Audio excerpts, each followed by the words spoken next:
जालनामध्ये बंजारा समाज चांगलाच आक्रमक झालाय। बंजारा समाजाला एसटी मधून आरक्षण मिळण्याची मागणी जोर धरू लागली आहे। जिल्हाधिकारी कार्यालयासमोर तरुणांनी आमरण उपोषण केले।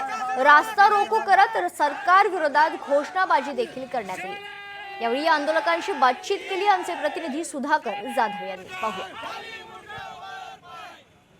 हैदराबाद गॅजेटनुसार बंजारा समाजाला एसटी कॅटेगरीचे आरक्षण मिळावे या मागणीसाठी जालना जिल्हाधिकारी कार्यालयासमोर मागील 7 दिवसापासून बंजारा समाजाचे 2 तरुण आमरण उपोषण करत आहे। आणि आपण जर पाहिलं तर आज त्याच्याच निषेधार्थ बंजारा समाज आक्रमक झाला आहे। आपण जर पाहिलं तर बंजारा समाजाच्या वतीने या ठिकाणी जालना जिल्हाधिकारी कार्यालयासमोर रास्ता रोको आंदोलन करण्यात येत आहे। प्रशासनाने 7 दिवस झाले आमचे संघर्ष योद्धा हरीश राठोड आणि श्रीकांत राठोड उपोषणाला बसले आहेत, पण प्रशासनाने आतापर्यंत कोणतीच प्रकारची दखल घेतलेली नाही। आम्ही सरकारचा निषेध करतो। बंजारा तुम्ही एक समाजाला एक न्याय आणि दुसऱ्या समाजाला दुसरा न्याय। आम्हाला हैदराबाद गॅजेटनुसार एसटीचं आरक्षण मिळालंच पाहिजे।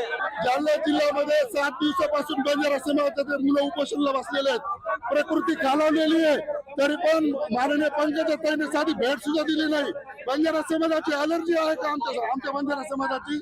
माझी या सरकारला विनंती आहे, आपण समाजासोबत जर असा अन्याय केला तर आम्ही इथून पुढे रोज रस्ता रोको करू, इथून पुढे रोज आम्ही गाड्या आडू, एवढं लक्षात घ्यावं। सरकारला एकच विचार आहे की आम्हाला हैदराबाद गॅजेट लागू करा, नसता आम्ही रस्ता रोको तीव्र आंदोलन करू। हैदराबाद गॅजेटनुसार बंजारा समाजाला एसटी कॅटेगरीचं आरक्षण मिळावे या मागणीसाठी त्यांचं उपोषण सुरू आहे। मात्र आज पालकमंत्र्यांनी भेट दिली पाहिजे होती आणि हे जे उपोषण आहे त्यांना आश्वासित पालकमंत्र्यांनी केलं पाहिजे होतं, अशी मागणी आता बंजारा आंदोलक करत आहेत। रास्ता रोको सुरू आहेत। सुधाकर जाधव, लोकशाही मराठी, जालना। हैदराबाद गॅजेटनुसार लोकशाही मराठी ऐका, पहा, जागरूक रहा।